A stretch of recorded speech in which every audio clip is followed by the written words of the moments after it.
Por tanto, si Él pagó por ti, tú ya no eres considerado malhechor.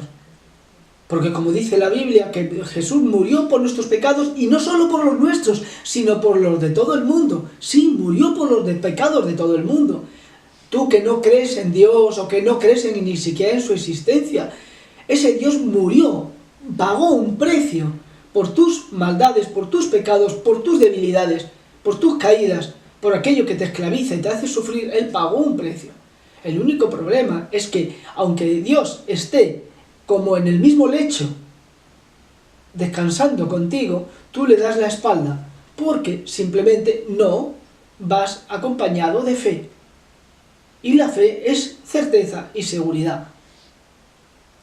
Si solamente levantas tus manos y te gozas diciendo: Padre mío, yo te amo, te alabo, Dios mío, por tanta bendición, por lo que has hecho por mi vida, porque tú eres mi Señor, mi Padre, porque me has rodeado de santidad, porque me has dado tu luz, me has hecho miembro de tu familia. Tú estás hablando en fe, porque ¿quién es el único que tiene derecho a llamarse hijo de Dios? Jesucristo. Y si tú dices: Padre mío, ¿quién lo dice? Si es el único que tiene el derecho a llamarse hijo de Dios es Jesús, ¿quién es el que lo dice en ti? Pues seguro, es Jesús, por eso lo dices en la fe de Jesucristo. Y entonces cuando tú dices eso, la misma presencia de Jesús se va a manifestar en ti. Esto es un sentido correcto y coherente de la fe. Si tú dices, te comportas delante de Dios como un hombre que no tiene de qué avergonzarse, un hombre que usa bien la palabra, que la usa bien la palabra, la usa bien, pues simplemente ya no eres tú, sino Cristo que mora en ti. Dice la Biblia que tú has sido crucificado juntamente con Cristo en la cruz, allí en el pasado. Cuando se manifestó en la cruz, tú fuiste crucificado, fuiste resucitado, fuiste muerto, fuiste resucitado en otra criatura y ascendido a los cielos juntamente con Cristo. Por tanto, el Padre, siempre que se dirige a ti, ve a Jesús, no ve a otro.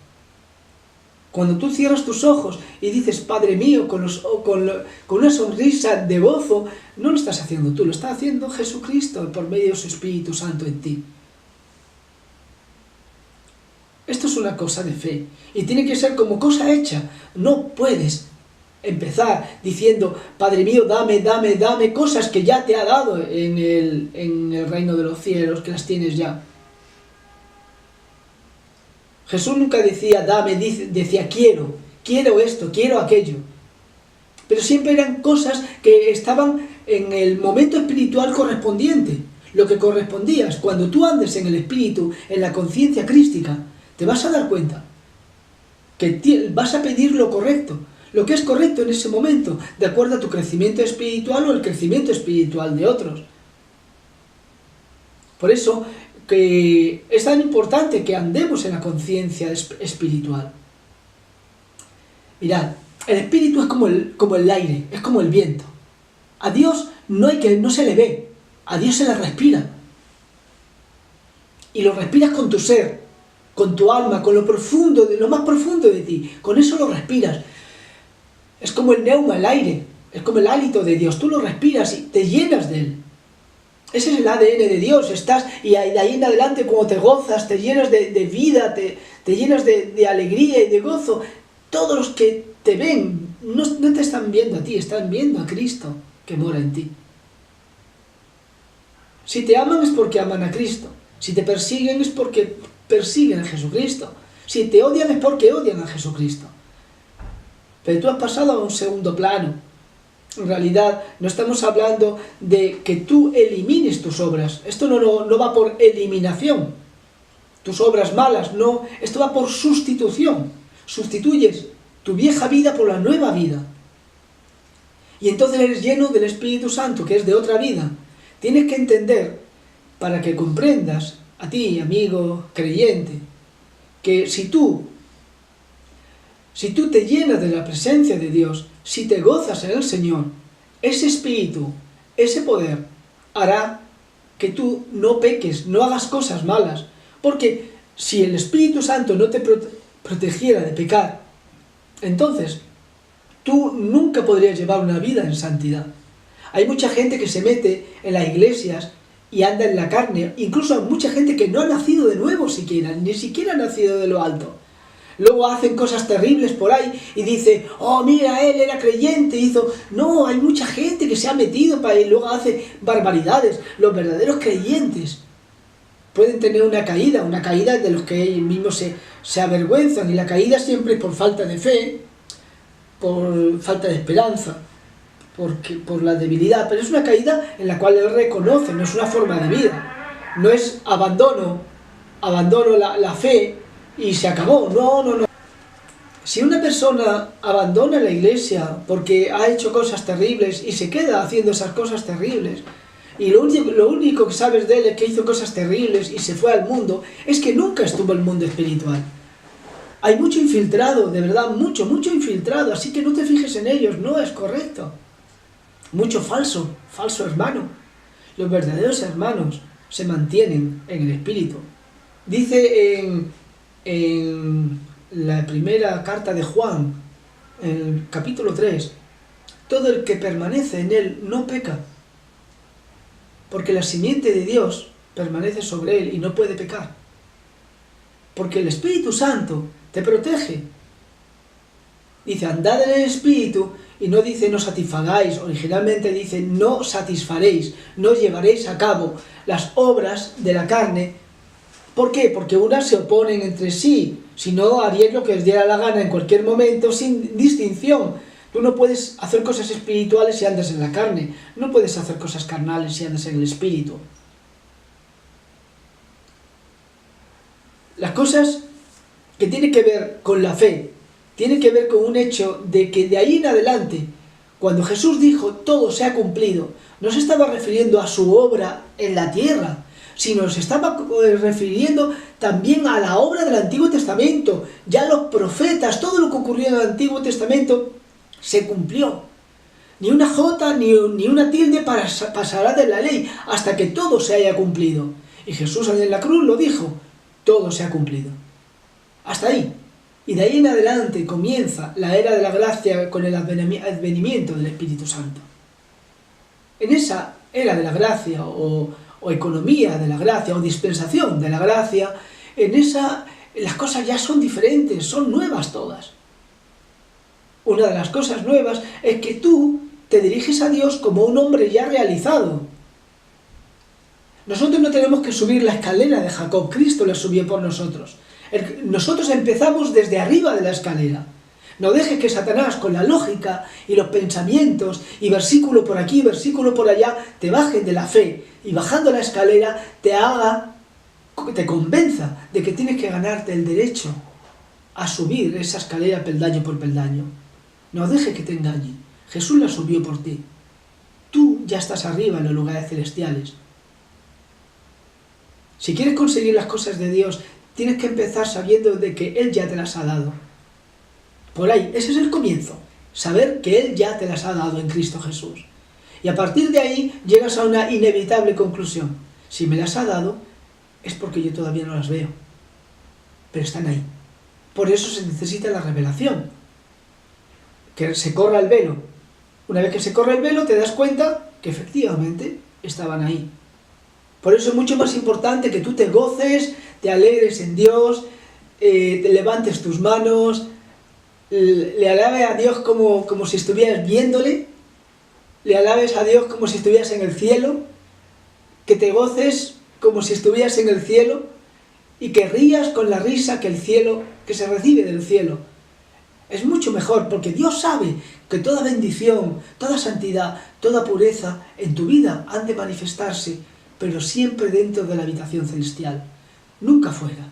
No pienses que ningún ser humano que tú le digas corrige esto de tu vida, cosa que la tiene que hacer el Espíritu Santo en él por actuación espontánea, nunca pienses que si esa persona no sabe andar en el Espíritu, nunca vaya a pensar que va a conseguir hacer eso. Al revés, va a esforzarse en hacerlo y se va a cansar, porque anda en la carne, y la carne no puede evitar las cosas de la carne, no puede evitar las cosas de la carne.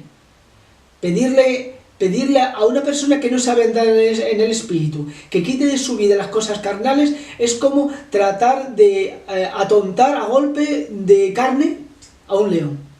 Tú puedes darle con carne a un león tratando de golpearle y lo único que va a hacer va a ser encabritarle más todavía. Nosotros somos creyentes ya hechos. Jesús está completo en nosotros.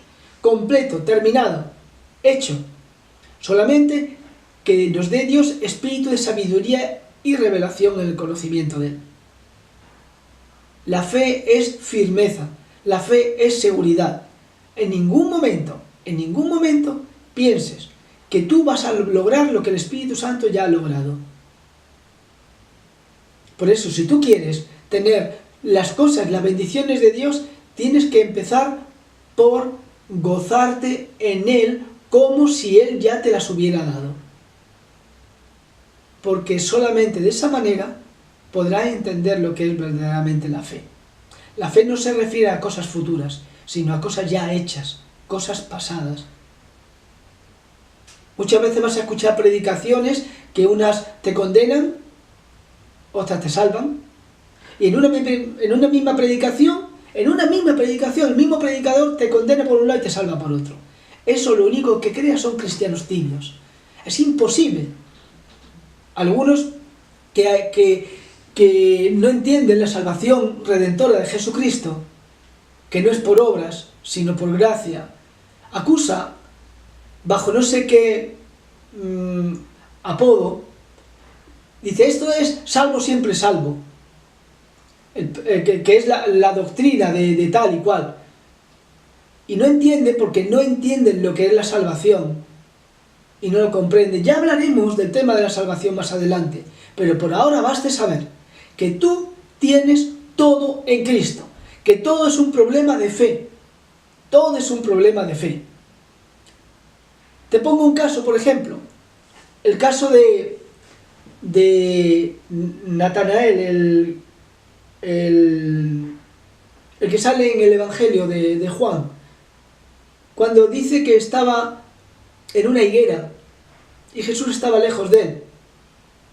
Y fueron a él unos discípulos y le dijeron, hemos hallado de quien habló Moisés, así como los profetas, a Jesús, el hijo de José de Nazaret. Y Natanael, que era bastante escéptico, le preguntó, ¿de Nazaret puede salir algo de bueno? Se ve que de Nazaret no era un lugar muy bueno, no tenía buena fama. Y le dijeron, ven y ve.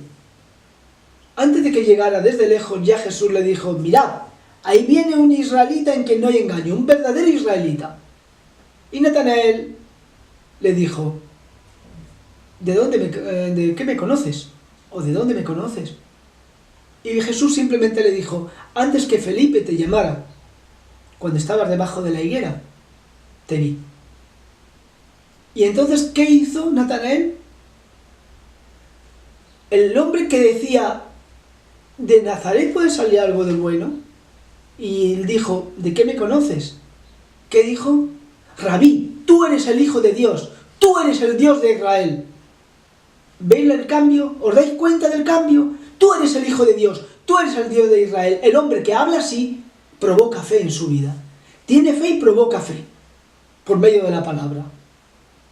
Él podía haber seguido diciendo, antes que Felipe te llamara, cuando dijo Jesús esto, él podía haber dicho, bueno, pero alguien te lo habrá dicho, habrá venido corriendo, hubiera especulado, hubiera opinado, pero él se lanzó y dijo, tú eres el Hijo de Dios, tú eres el Rey de Israel. Imaginaos la tremenda sentencia que dio, la tremenda afirmación acerca de Jesús, tú eres el Hijo de Dios. Y le dijo, porque te dije que te vi debajo de la higuera, ¿crees?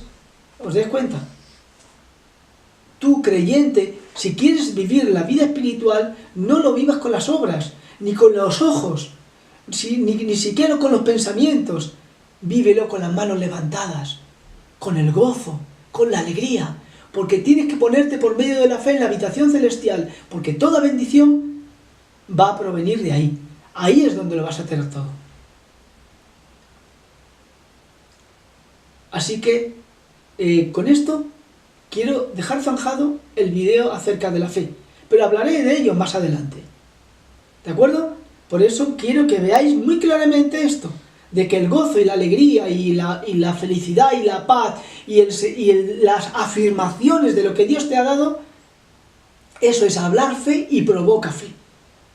Y eso te edifica. Por lo demás, sobre el tema de la fe, no quiero añadir nada más. Que el Señor bendiga y hasta el próximo vídeo.